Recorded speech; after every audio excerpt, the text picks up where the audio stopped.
नमस्कार फ्रेंड्स, मेरा नाम बबलू वर्मा, पेपर हैकर में आपका स्वागत है।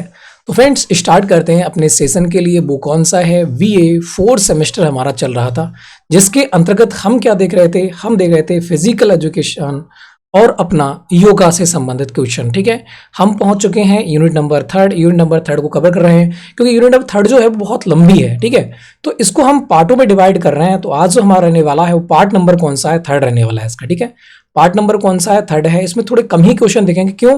क्योंकि इसमें कुछ ऐसे क्वेश्चन हैं, कथन के अनुसार क्वेश्चन दिए गए होंगे। ठीक है, तो सबसे पहले हम कथनों को कवर कर लेंगे, जो कि हमारे जो अगले वाले क्वेश्चन हैं उनको हम आराम से फिर कवर कर सकें। ठीक है, तो भाई जिसको फास्टली रिवाइज करना है कि हमें बहुत ज़्यादा फास्टली चाहिए, तो आपको हमने वीडियो पहले ही बना रखी है। ठीक है, तो आप प्लेलिस्ट में जाइएगा, वहां पर आपको मिल जाएगी। जो लोग फास्टली रिवाइज करना चाहते हैं और जो लोग समझ समझ के पढ़ना चाहते हैं, ठीक है, ट्रिक के अनुसार पढ़ना चाहते हैं, तो वो आप लोग क्या करेंगे, इन पार्टों को ले लेंगे। ठीक है, तो दोनों प्रकार से दोनों लोगों के लिए हम दे रखते हैं। जो फास्टली रिवाइज करना चाहते हैं वो फास्टली रिवाइज कर सकते हैं, और जो लोग बेसिक बहुत अच्छे प्रकार से हर क्वेश्चन को ट्रिक के अनुसार याद करना चाहते हैं, वो क्या करेंगे, इन वीडियो को अच्छे प्रकार से पढ़ेंगे। ठीक है, तो जिस किसी को पीडीएफ वगैरह चाहिए, ठीक है, पीडीएफ वगैरह चाहिए या फिर ऐप नोट्स चाहिए, ठीक है, तो आप कहाँ जाएंगे? हमारी साइट पर, वहीं पर आपको प्लेलिस्ट का लिंक भी मिल जाएगा। सब कुछ आपको वहीं पर उपलब्ध कर रखा है, जो कहीं जाना आपको नहीं पड़े, ढूंढना नहीं पड़े। ठीक है, तो आप साइट पर जाएंगे paperhacker.in, वहां पर सब कुछ अवेलेबल है आपके लिए। ठीक है, अब करते हैं स्टार्ट अपने सेशन के लिए। पहला क्वेश्चन आपके सामने है। पहला क्वेश्चन देखेंगे, निम्नलिखित में से किस योग में साधक कमजोर हो जाता है? मतलब साधक जो होता है वो कमजोर किस में हो जाता है? साधक मतलब जो करने वाला, वो कमजोर कब हो जाएगा? बताएंगे। अष्टांग योग में। अष्टांग योग में तो भाई हार्ड हो जाएगा। इसमें तो सारे अंग, मतलब हर जगह की कोई ना कोई अंग को हम इसके अंतर्गत लाते हैं। हाँ, इसके अंतर्गत उसको मतलब कैसे व्यायाम करवाते हैं, तो ये तो भाई नहीं हो सकता। भक्ति योग में क्या होता है? भक्ति योग में एक प्रकार से हमारा जो माइंड होता है वो शांत चित्त हो जाता है, तो ये भी नहीं होगा। कर्म योग में क्या करते हैं हम? कर्म पे डिपेंड होते हैं। ठीक है, तो ये भी नहीं होगा। तो आंसर क्या हो जाएगा? हठ योग। कौन सा? हठ योग। बिल्कुल इजीली है ना, हठ योग। तो हठ योग भी एक ऐसा है जैसे कह सकते हैं दोष युक्त योग होता है हठ योग। ठीक है, तो यहां पर ये वाला बिल्कुल सही आंसर हो जाएगा। इसमें क्या होता है? साधक कमजोर हो जाता है, और हठ योग के प्रकार से नाड़ी संबंधित होता है। तो पहली बात तो ये भी याद रखो, हाथ जो नाड़ी होती है, कहते हैं ना कि नाड़ी हट गई, है ना, कहते हैं ना कि नाड़ी जो होती है वो हट जाती है, तो उसको हम क्या करवाते हैं? फिर डडारे कटवाते हैं, डडारे, है ना, कहते हैं डडारे। गांव की भाषा में कहते हैं डडारे, मतलब पीठ पर वो कहते हैं ना कि गडशा के थ्रू काटा जाता है, आपको पता होगी, तो उसको कहते हैं डडारे। तो वो होता है ये हठ योग, है ना। तो इसमें क्या होता है? व्यक्ति कमजोर जाता है, खाना पीना बंद कर देता है, तो आप वहां से इसको रेट करके पढ़ सकते हो। वही चीज है यहाँ पर। ठीक है, तो हठ योग क्या पढ़ेंगे? आपको जो डडारे है वही समझ लो इसके लिए। ठीक है, अब आगे बढ़ते हैं। फिर क्या है? सूर्य नाड़ी एवं चंद्र नाड़ी का उपयोग निम्नलिखित में से किस योग में किया जाता है? अब ये सूर्य नाड़ी और चंद्र नाड़ी क्या है? यही है वो नाड़ी, मतलब जो पार्ट की, जो आपकी कह सकते हैं जो खाना होता है ना, जो अपनी कह सकते हैं जैसे डडारे कहते हैं ना, डडारे, वही जो नाड़ी कहते हैं, नाड़ी चढ़ गई और नाड़ी एक साइड में हट गई है, तो वही है सूर्य नाड़ी चंद्र नाड़ी। ठीक है, तो ये दोनों के दोनों आपको किस मिलेंगे? हठ योग मिलेंगे। तो इजीली याद हो गया कि हठ योग क्या है? एक प्रकार से डडारे कटवाना है। जो हमारे पेटों की जो आंतें होती हैं, जो इधर उधर हो जाती हैं, ठीक है, टाइट हो जाती हैं, तो उनको हम क्या करते हैं? फिर लूज करने के लिए हठ योग किया जाता है। तो आपको कि सूर्य नाड़ी और चंद्र नाड़ी का उपयोग निम्नलिखित में से किस युग में किया जाता है? तो आपको कि हठ युग में किया जाता है। बिल्कुल इजीली आराम से याद करते हुए चलेंगे। ठीक है, अगले बढ़ते हैं। फिर नेक्स्ट क्वेश्चन, निम्नलिखित में से कौन सा अष्टांग योग में आता है? तो हमने अष्टांग योग के भाग देखे थे, पता है ना, बताओ कौन कौन सा आता है? क्या बजलीन मुद्रा पढ़ी थी? बिल्कुल नहीं पढ़ी थी। ना मूलधन पढ़ा था, ना हमने पिशीनी मुद्रा पढ़ी थी। हमने यम पढ़ा था, ये अष्टांग का पहला भाग था, और नियम पढ़ा था, ये अष्टांग का दूसरा भाग था। पहले पढ़ चुके हैं, अगर आपने पहले की वीडियो नहीं देखी है तो समझ में ही आएगा फिर। ठीक है, तो आंसर क्या हो जाएगा? आंसर हो जाएगा ऑप्शन नंबर आ, यम और नियम। ठीक है, और ये अलग अलग भी पूछे गए थे और हमने ट्रिक भी बनाई थी इनकी। ठीक है, अगली बात करते हैं। आध्यात्मिक चित्त को निम्नलिखित में से क्या घेरे रहते हैं? जो आध्यात्मिक चित्त होते हैं उसको कौन घेरे रहता है, ये आपको यहां पर बताना है। आध्यात्मिक, जैसे आप अध्ययन में बैठे हो, अध्ययन में बैठे हो तो उसको कौन परेशान कर सकता है? तो आपको कि ईर्ष्या, ईर्ष्या मतलब जो घृणा होती है वो परेशान कर सकती है। क्रोध किसी के ऊपर आता है वो परेशान कर सकता है। और बात करते हैं लालच, है ना, हम कर रहे हैं ध्यान मुद्रा में बैठे, आध्यात्मिक चित्त कर रहे हैं और हमारे मन में लालच है, तब भी वो क्या होगा? वो काम नहीं करेगा, है ना।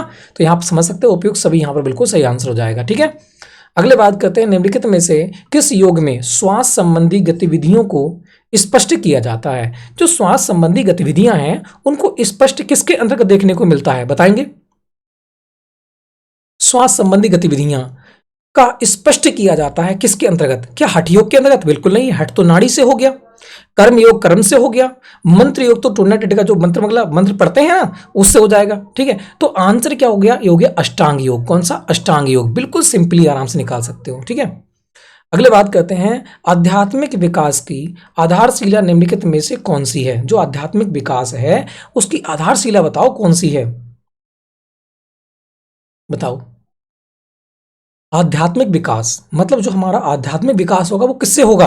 वो हमारी चेतना डेवलप करेगी। क्या करेगी? वो हमारी चेतना डेवलप करेगी। विकास मानव विकास थोड़ी कर लेगा। अगर मानव विकास कर रहा है, घर बनवा लिया, तो क्या उसकी आध्यात्मिक चेतना बढ़ जाएगी? आध्यात्मिक चेतना का विकास हो जाएगा क्या? बताओ, क्या अध्ययन करने से हो जाएगा? नहीं, अध्यात्मिक की बात कर रहा है। अध्ययन करने से हम हमारे साथ मैथ पढ़ रहे हैं तो मैथ में तो विकास हो सकता है, मगर आध्यात्मिक विकास नहीं हो सकता। तो जब तक चेतना नहीं होगी तब तक आध्यात्मिक विकास नहीं हो सकता। आप योग के अनुसार पढ़ें इसके लिए, ये नहीं कि आप कि आध्यात्मिक विकास मतलब पढ़ने के अध्ययन पहुंच गए, बिल्कुल नहीं। आपको कहाँ जाना है? जब योग पढ़ रहे हैं हम तो योग के अंतर्गत ही जाना है। ठीक है, योग के अंतर्गत ही उसको सोचना है, उसी के थ्रू सोचना है, तभी आप उसको क्वेश्चन का आंसर सही दे पाओगे।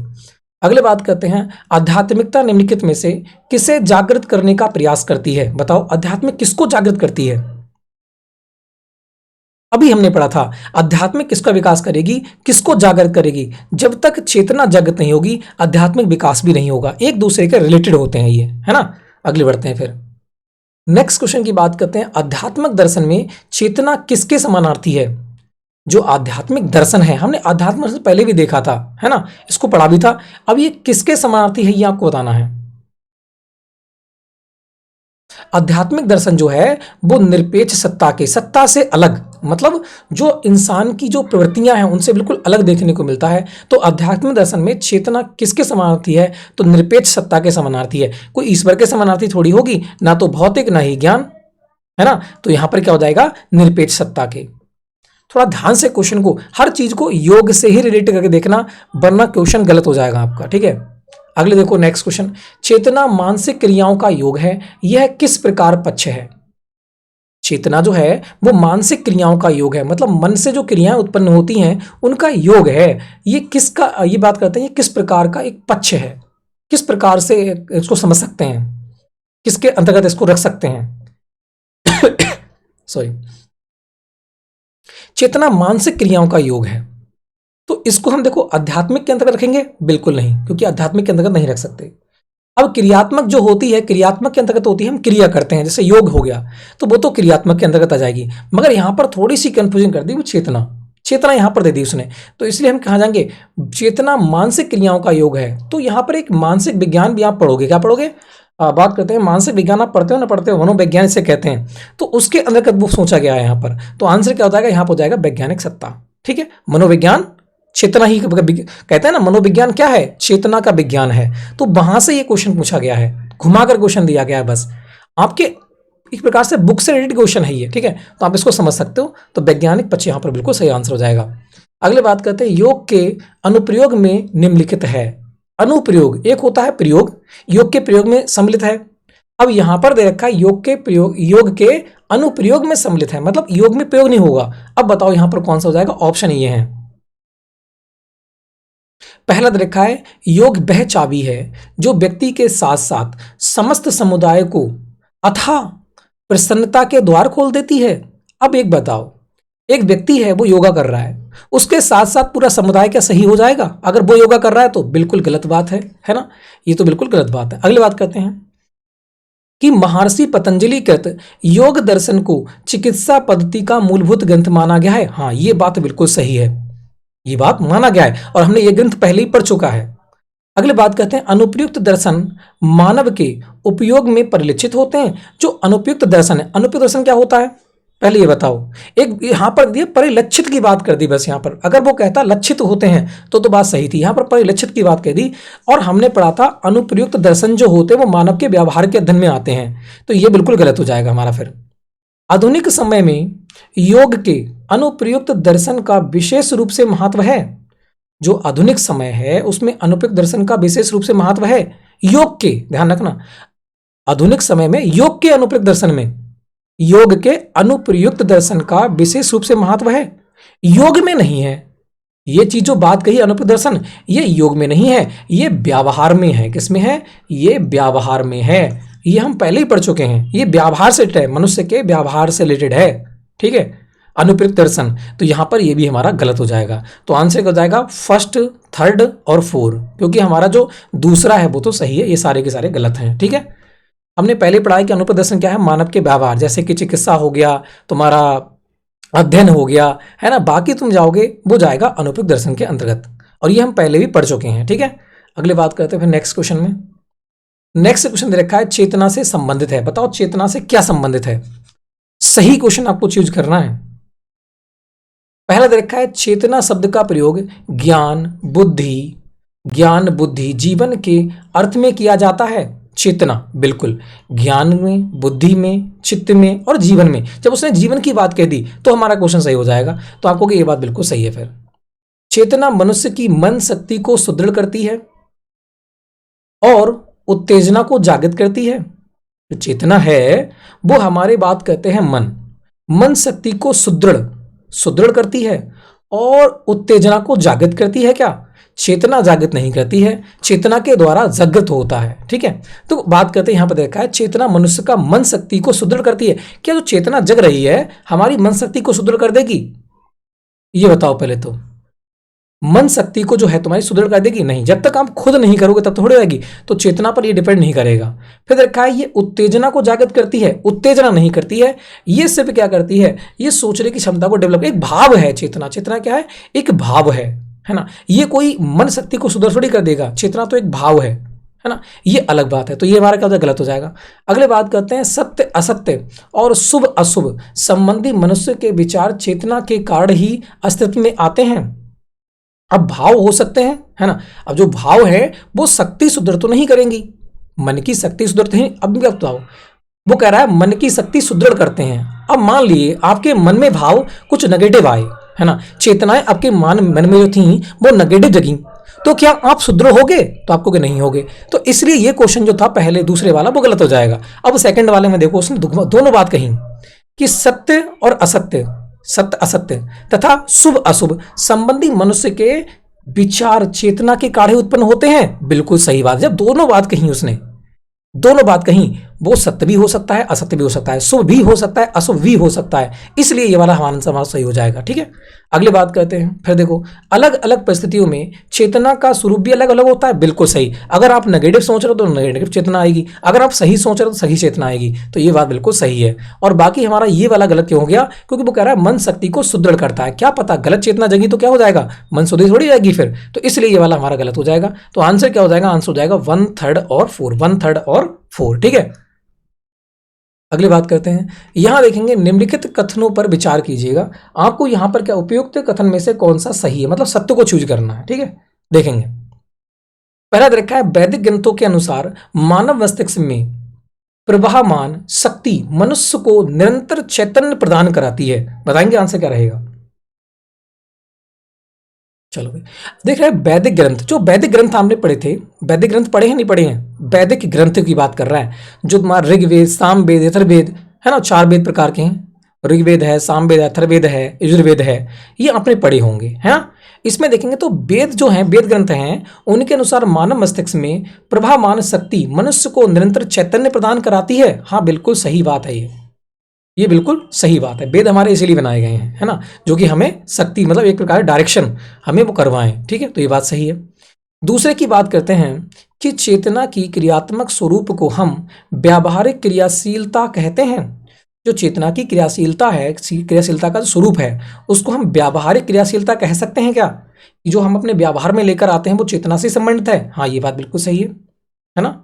अब व्यवहार चाहे कैसे भी हो सकते हैं, नेगेटिव भी हो सकते हैं, पॉजिटिव भी हो सकते हैं। देखा है चेतना वह क्रिया है जो मानवीय गतिशीलता को प्रदर्शित करती है। क्या मानव की गतिशीलता प्रदर्शित करती है? नहीं, ये बात बिल्कुल गलत है। मानव की गतिशीलता नहीं करवाती है, ये एक भाव है, तो ये गतिशीलता कहां से करवा देंगे, है ना।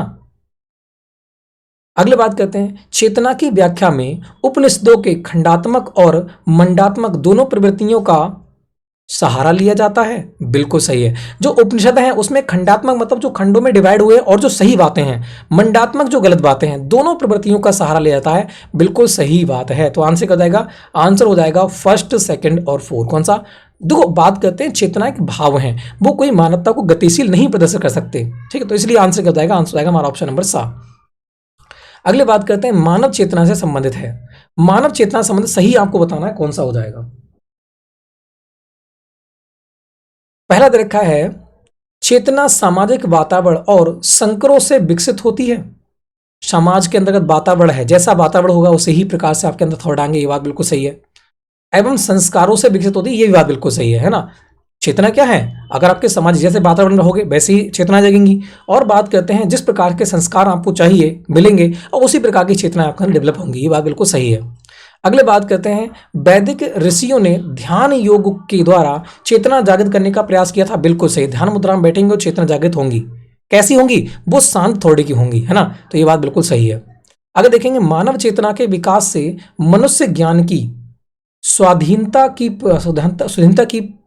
पूर्ति प्राप्ति हो जाती है। एक बात बताओ, क्या स्वाधीनता की प्राप्ति हो जाएगी?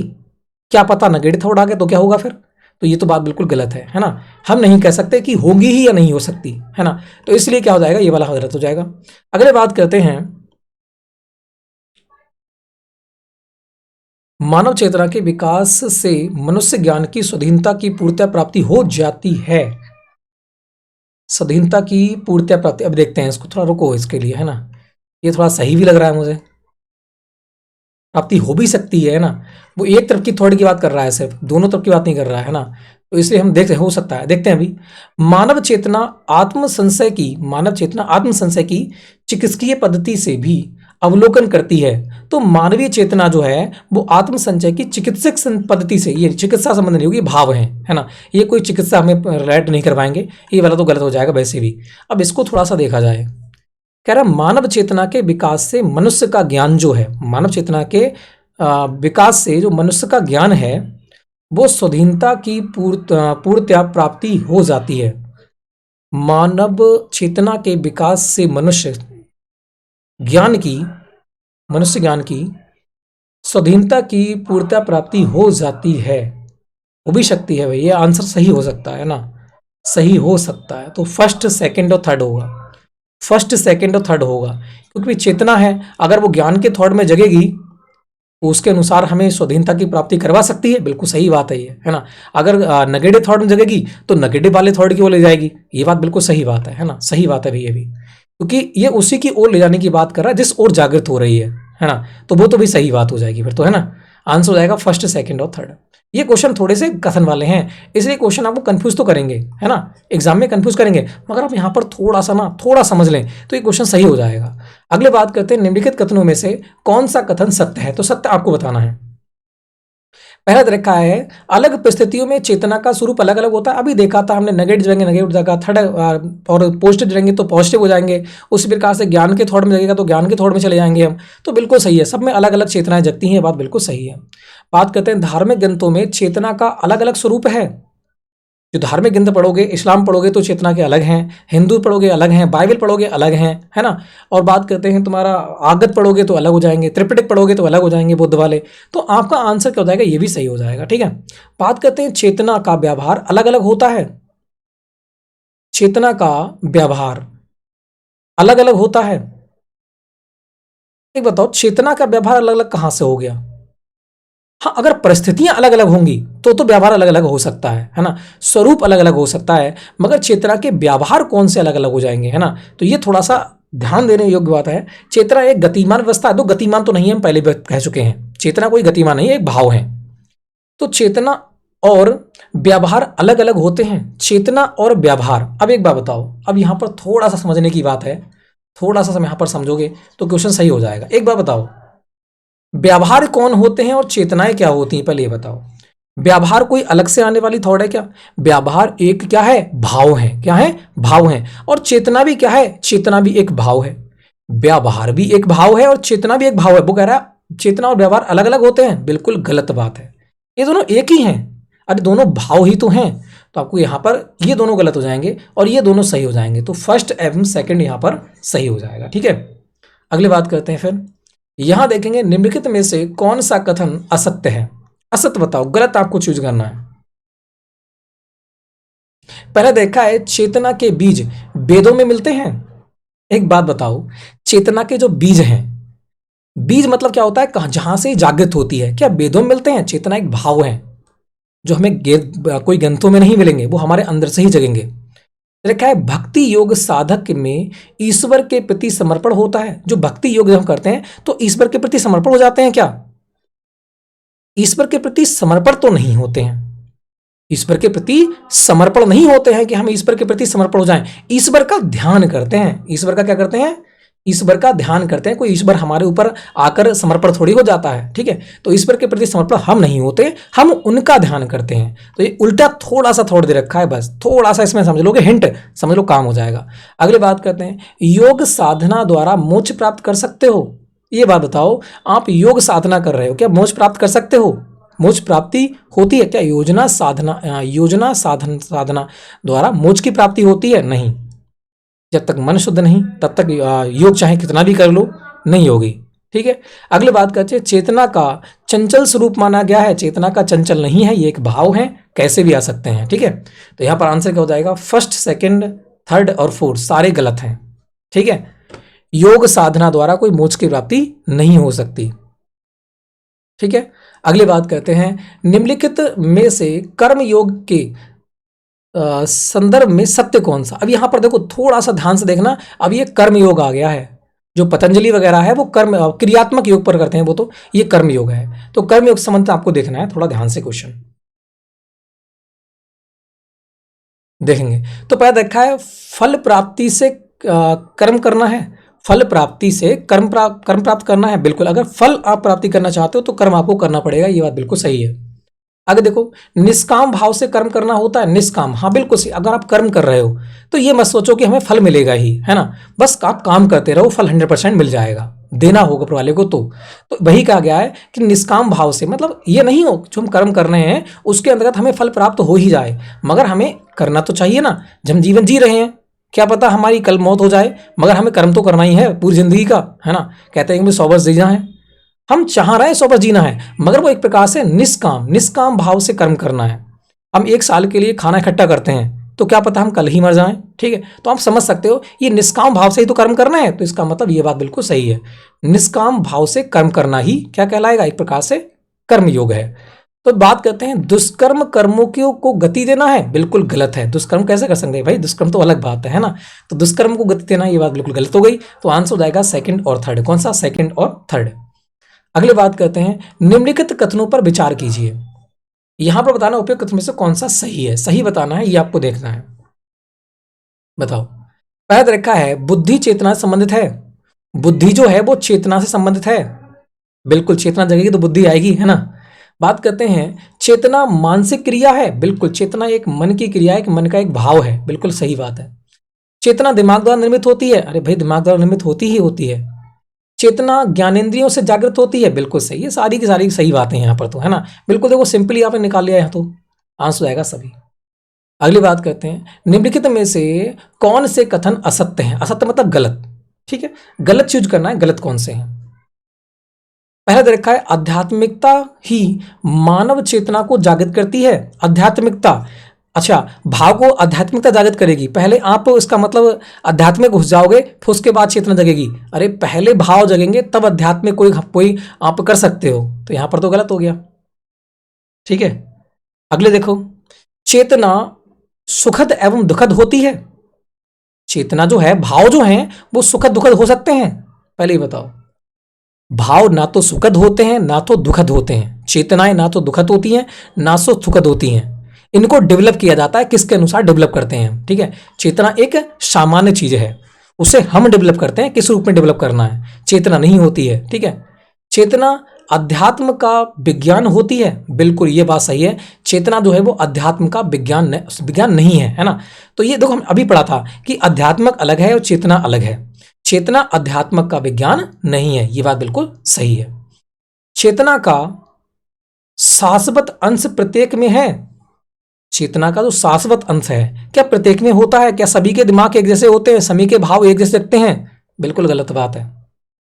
मेरे अंदर अलग चेतना है, तुम्हारे अंदर अलग चेतना है, दूसरे के अंदर अलग चेतना है, सब में अलग अलग चेतना है। अगर एक ही जैसी होती, एक ही जैसी चेतना होती तो मैं भी पढ़ता होता, जो आईएएस बन गया है वो भी आईएएस बन गया होता, हर कोई आईएएस बनता फिर तो। ठीक है, तो ये बात बिल्कुल गलत है। तो आंसर क्या हो जाएगा? आंसर हो जाएगा 1 सेकंड और 4। कौन सा? 1 सेकंड और 4। इसको ध्यान रखना है, चेतना अध्यात्मक विज्ञान नहीं होता, ये दोनों अलग हैं। चेतना भाव है, अध्यात्मक अलग चीज है। ठीक है, अगले बात करते हैं। यहां बताना है निम्नलिखित में से हठ योग से संदर्भ में सत्य है। हठ मतलब वही नाड़ी की बात कर रहा है, बताओ। तो अभी हमें दो ही देखी थी, एक देखी थी सूर्य नाड़ी, एक देखी थी चंद्र नाड़ी, पढ़ी थी ना? सूर्य नाड़ी और चंद्र नाड़ी अभी ऊपर पढ़ के आए हैं, पहले दूसरा क्वेश्चन। तो आपको कि हठ हमने क्या देखा था? हठ मतलब वही, जिसे कहते हैं डडारे काटना, है ना, हठ योग उसी को कहते हैं। तो आपको कि हा का अर्थ होता है सूर्य और ठा का अर्थ होता है चंद्र, है ना। एक होता है सूर्य नाड़ी और एक होती है चंद्र नाड़ी। इसको हम दो प्रकार से पढ़ते हैं। एक अगर बाई चांस ये हट जाए दाई ओर तो सूर्य नाड़ी, बाई ओर तो चंद्र नाड़ी, है ना। ये नाड़ी कहते हैं कि नाड़ी दाएं साइड में हो गई है, बाएं साइड में हो गई, तो वही है ये सूर्य नाड़ी चंद्र नाड़ी हठ योग। ठीक है, तो यहाँ पर पहला राइट हो जाएगा, थर्ड राइट हो जाएगा। तो आंसर क्या हो जाएगा? सूर्य नाड़ी और चंद्र नाड़ी। कहाँ गया? फर्स्ट एवं थर्ड आंसर हो जाएगा ऑप्शन नंबर बी। ठीक है, अगली बात करते हैं। उपनिषद के अनुसार निम्नलिखित में से कौन सा कथन सत्य है? तो सत्य बताओ कौन सा है। उपनिषद, उपनिषद आपने पढ़े होंगे, कितने हैं? 108 उपनिषद हैं। ठीक है, अब बताओ जो उपनिषद हैं उनके लिए सत्य बताना है, सत्य कौन सा है। तो बात कर रहा है चेतना एकमात्र सत्य है। चेतना जो है वो एकमात्र सत्य है।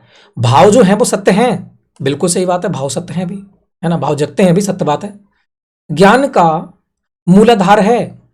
ज्ञान का मूल, ज्ञान जो है, ज्ञान एक मूल आधार है, बिल्कुल सही बात है उपनिषदों के अनुसार। चेतना के 4 स्वरूप होते हैं।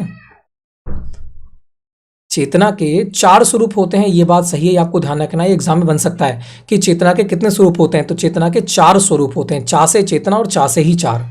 ठीक है, चा से चेतना और चा से ही चार, ये बात याद रखना है। ये आपको कैसे मिल सकता है? ये आपको ऑप्शन बाई मिल सकता है कि चेतना के कितने स्वरूप होते हैं। तो ध्यान रखना, चा से चेतना और चा से ही चार होते हैं। ठीक है, तो देखो हमसे किसकी बात की? उपनिषद। उपनिषद है 108, उपनिषद 108 हैं। तो इसको थोड़ा ध्यान से देखना, जब क्वेश्चन आए तो सभी आप लगा देना यहाँ पर। जब चेतना से कहे सत्य हैं तो सब लगा देना, घबराना मत। ठीक है, क्योंकि 108 उपनिषद है, 108 में कहीं ना कहीं वो फंस ही जाएगा। तो आंसर क्या हो जाएगा? फर्स्ट सेकंड और थर्ड। कौन सा? फर्स्ट सेकंड और थर्ड। ठीक है, चलो इसको देखेंगे। यहां लिखा है निम्नलिखित कथनों पर विचार करो। यहां लिखा है कौन सा कथन सत्य है। कौन सा कथन सत्य है मतलब सही है, देखेंगे। पहले लिखा है चेत शब्द चेतस का पर्याय है। चेत शब्द जो है वो चेतस का पर्याय है, बिल्कुल सही बात है। ठीक है, चेत से चेत बना है। चेतना प्रवाह प्रक्रिया नहीं है। चेतना जो है वो एक प्रवाह के अनुसार बहती है क्या? वो कह रहा है नहीं है, ये बात बिल्कुल सही है, हम पहले पढ़ के आए हैं। ठीक है, ये भी सही, ये भी सही। फिर देखेंगे चेतना मानसिक क्रियाओं की जागृत अवस्था है। चेतना जो है वो मानसिक क्रियाएं हैं, जो मन की क्रियाएं हैं उनकी जागृत अवस्था है। कोई अवस्था है? वो अवस्था नहीं है भाई, ये एक भाव है। क्या है? ये एक भाव है, भाव, कोई अवस्था नहीं है ये, है ना। चेतना प्रभाव प्रक्रिया नहीं है। चेतना जो है वो प्रभाव प्रक्रिया नहीं है। चेतना प्रभाव प्रक्रिया नहीं है, ये बात सही है, चेतना प्रभाव प्रक्रिया नहीं है ना। यहां देखेंगे ये वाला गलत हो जाएगा, थर्ड वाला, थर्ड वाला हो जाएगा गलत। मगर थर्ड वाला यहां तो सभी में सही कर रहा है वो। थोड़ा दिमाग लगाएंगे फिर भी, इसको सही करना पड़ेगा फिर तो हमें, है ना। अब यहाँ पर थोड़ा देखना भी है, जब माइंड चला रहा हो तो यहाँ पर भी ऑप्शन पे थोड़ा फोकस करो। देखो सही की बात कर रहा है और यहाँ पर भी थर्ड दे रखा है, यहाँ पर भी थर्ड है, यहाँ पर भी थर्ड है, यहाँ पर भी थर्ड है। तो थर्ड तो फिर तो सही हो गया ये तो, है ना, थर्ड तो सही हो गया। चलो अगले देखते हैं। चेतना जीवन की अनुदेशिक प्रक्रिया है। चेतना जो है वो जीवन की अनुदेशिक अनुदेशिक प्रक्रिया है, बात सही है, अनुदेशिक प्रक्रिया है। चारों तो सही हो गए, फिर तो गलत कौन सा हुआ फिर भाई? बरमिट रखें।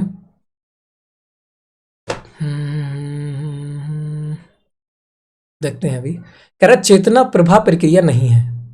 चेतना जो है वो प्रभा प्रक्रिया नहीं है। ये बात सही है, चेतना प्रभा प्रक्रिया नहीं है, और ये हमने पढ़ी भी है पीछे, है ना। तो दूसरा तो सही होना चाहिए।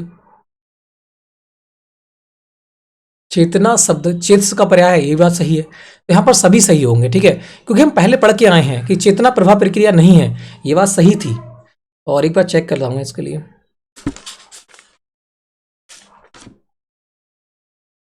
वाह, सही दिया है अभी। ऑप्शन नंबर मतलब सेकंड उसको नहीं माना है उन्होंने कि चेतना प्रभा प्रक्रिया नहीं है, और ये बात सही है। वो कर है, वो कहता चेतना प्रभा प्रक्रिया है, तब ये गलत होता। मैं क्वेश्चन नहीं है दे रखा है तो सही होना चाहिए यहाँ तो। ये सभी के सभी सही होंगे, ठीक है। इसको अगर एग्जाम में आए थोड़ा सा फोकस कर लेना, ठीक है, इस वाले क्वेश्चन के लिए। अगली बात करते हैं, यहां देखेंगे क्योंकि पहले हम पढ़ चुके हैं चेतना प्रभा प्रक्रिया नहीं है, ये बात सही थी। बात करते हैं निम्नलिखित कथनों में से कौन सा सत्य है, तो सत्य बताना है, सत्य कौन सा हो जाएगा देखेंगे। पहला लिखा है योग विधा केवल अध्यात्मक है, हमने कही अध्यात्मक योग विधा कभी नहीं होती, ये बात बिल्कुल गलत है, ठीक है। अगली बात करेंगे, योग प्रायोगिक विज्ञान है, बिल्कुल सही। योग एक प्रायोगिक विज्ञान है, जब तक हम उसका प्रयोग नहीं करेंगे तब तक हमें वो आएगी भी नहीं, ये बात बिल्कुल सही है, इसलिए योगा विज्ञान भी इसको कहते हैं, ठीक है। अगली बात करते हैं, योग से व्यक्ति मानसिक और शारीरिक रूप से स्वस्थ रहता है, बिल्कुल सही बात है। अगर ऐसा नहीं होता तो लोग क्यों करते, है ना। तो आंसर क्या हो जाएगा, सेकंड और थर्ड हो जाएगा। अगले बात करते हैं, मानव चेतना में कौन सी यौगिक विधियां सम्मिलित हैं, जो मानव की चेतना है उसमें कौन सी यौगिक विधियां सम्मिलित हैं, ये बताएंगे। देखेंगे कौन सी यौगिक विधियां सम्मिलित हैं। तो पहले देखा है क्या मानसिक चेतना में, जो मानसिक चेतना जगती हैं उसमें क्या प्राणायाम जरूरी है, यौगिक विधियां सम्मिलित है। क्या प्राणायाम होता है, बिल्कुल गलत है, चेतना नहीं जगता है प्राणायाम। प्राणायाम से क्या होती है, जो श्वास वगैरह है वो सांस अंदर जाती है, ऑक्सीजन ज्यादा पहुंचती है प्राणायाम करने से, तो ये तो अलग बात है, मगर वो कह रहा है मानव चेतना की बात कर रहा है। यौगिक विधियां कौन सी हैं, फिर देखा है तुम्हारा मंत्र योग है, हाँ मंत्र योग से हम चेतनाओं को जगा सकते हैं, बिल्कुल सही बात है। हम ओ करेंगे तो क्या हो जाएगा, आप कहोगे मन बिल्कुल शांत चित्त हो जाएंगे, और वो भाव आएंगी, वो चेतनाएं जगत के आएंगी, निकल के आएंगी, जो बिल्कुल शांत स्वभाव वाली होंगी, है ना। तो ये बात बिल्कुल सही है। फिर देखा है भक्ति योग, अगर आप भक्ति करोगे, किसी भी भगवान की भक्ति करोगे तो उसी के तहत चेतना आपके अंदर जगेंगी, ये बात बिल्कुल सही है, ठीक है। मगर देखेंगे योग का अनुप्रयोग, योग का अनुप्रयोग तो गलत वैसी बात होगी यहाँ पर। तो प्राणायाम से कोई चेतना थोड़ी जगती है, प्राणायाम से एक प्रकार से हम अपने शरीर को स्वस्थ रखते हैं, है ना, उससे कोई चेतना नहीं जगती। तो इसलिए हमारे पास मंत्र योग हो गया और कौन सा हो गया, भक्ति योग। तो आंसर क्या हो जाएगा, दूसरा और तीसरा बिल्कुल सही हो जाएगा। अगली बात करते हैं, चेतना की परिभाषा निम्नलिखित में से किसने दी है, चेतना की जो परिभाषा है वो किसने दी है, ये बहुत इंपॉर्टेंट क्वेश्चन है। देखो, क्या रिचर्ड हमने पीछे पढ़ा था, बिल्कुल नहीं पढ़ा था। क्या हमने विलिंगसन पढ़ा था, बिल्कुल नहीं। हमने एक तो पढ़ा था विलियम जेम्स, हमने पढ़ा था विलियम जेम्स, और पढ़ा था रविंद्र जैन। कौन पढ़ा था, रविंद्र जैन, दोनों पढ़ के आए हैं पीछे। चेतना जगना, ये अलग अलग भावों से इन्होंने जगाई थी। रविंद्र जैन ने जगाई थी, और बात करते हैं विलियम ने। रविंद्र जैन ने हमने रवि से निकाली थी कि किरणें क्या करती हैं, किरणें, और बात करते हैं बाहर निकाल रहा है, उसी प्रकार से हमने ट्रिक भी बनाई थी इसकी, है ना, ये भी हमने पढ़ा था। और विलियम जेम्स के बारे में पढ़ा था। ध्यान रखना, चेतना की परिभाषा निम्नलिखित में से किसने दी है। एक तो दी है चेतना मतलब बात करते हैं भाव, है ना, तो आपके अंदर भाव कैसे जग सकते हैं कि भी जेम्स खाने के भाव जग सकते हैं, तो ऐसे इसको याद कर लो, ठीक है। और चेतना मतलब जागृत होना, भाव कैसे जगेंगे, तो आपको क्या रवि को देखकर, सूर्य को देखकर भाव जग सकते हैं, है ना। चलो अगले बढ़ते हैं फिर। तो इस प्रकार से आपका तीसरा और चौथा यहाँ पर बिल्कुल सही हो जाएगा। अगले बात करते हैं, सुमिलित कीजिएगा, आपको सुमिलित करना है। यहाँ पर थोड़ा क्वेश्चन देखेंगे, तो ये क्वेश्चन अच्छा है, सुमिलित करना आपके लिए, ठीक है। देखें, देखा है William James, Hamilton, Ravindra Jain और योग सूत्र, बताएंगे आंसर क्या हो जाएगा। तो इसका आंसर हो जाएगा आ, कौन सा हो जाएगा, आ, ठीक है। अब इसको चेक कर लेते हैं फटाफट। तो बात करते हैं, विलियम जेम्स जो है वो है संबंधों की प्रणाली, विलियम जेम्स। अब एक बात बताओ, जेम्स जो होता है, जेम्स आपने कभी खाया है, जेम्स जो होता है वो चिपका होता है एक दूसरे से, है ना। जेम्स जो होता है, जेम्स आप खाते हो तो वो चिपका होता है, कड़ों से बहुत चिपका होता है, और जब खाओगे तो तनता है वो, है ना। तो जेम्स, आप कहोगे संबंध उसमें बहुत हार्ड होते हैं, तो इस प्रकार से संबंधों की प्रणाली हो गया कौन, जेम्स, याद हो गया, बिल्कुल। अगले बात करते हैं, अब बात करते हैं हैमिल्टन। हैमिल्टन की बात करते हैं। मिल्टन मिलने के लिए, यहां पर देखो मिल मिल मतलब मिलने की बात कर रहा है वो। मिलने को कैसे हैं आपको कि बहुत चिंतित हैं, चिंतित मतलब चिंतनशील हैं। मिलने के लिए कैसे हैं आपको कि चिंतन मतलब चिंतनशील है। ट्रिक बना रहे हैं हम और याद भी कर रहे हैं। हमने जेम्स किया, जेम्स बिल्कुल कैसे हैं, संबंध में बहुत हार्ड होते हैं, है ना। तो जेम्स संबंधों में हार्ड हो गए।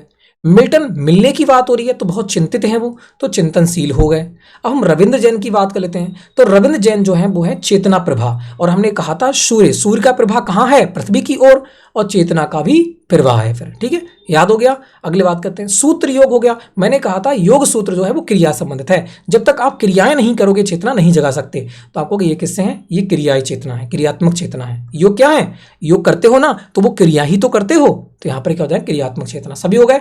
जेम्स संबंध बनाएगा, मिलने की बात करेगा तो चिंतित होंगे। रवि क्या करेगा, अपने ऊर्जा की प्रवाह करेगा, चेतना प्रभाव हो गया।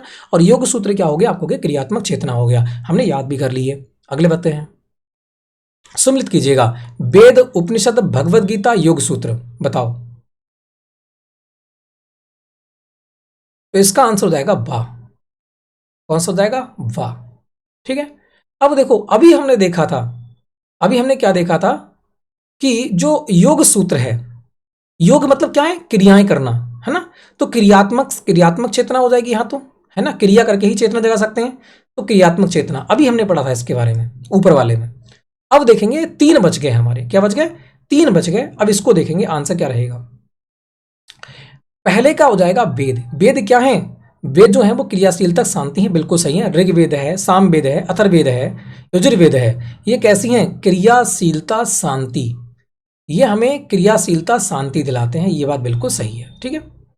वेद आपने पढ़े होंगे। ऋग्वेद जो होता है वो भगवान के लिए समर्पित है, ठीक है, तो वहां पर शांति हो गई एक प्रकार से। सामवेद है, ज्ञान से संबंधित है। यजुर्वेद है, कांड बात करते हैं यज्ञ सूत्रों से, बलिदान से संबंधित, बलियों संबंधित है, ठीक है। और वही बात करते हैं अथर्ववेद, वो हमारी पृथ्वी संबंधित है।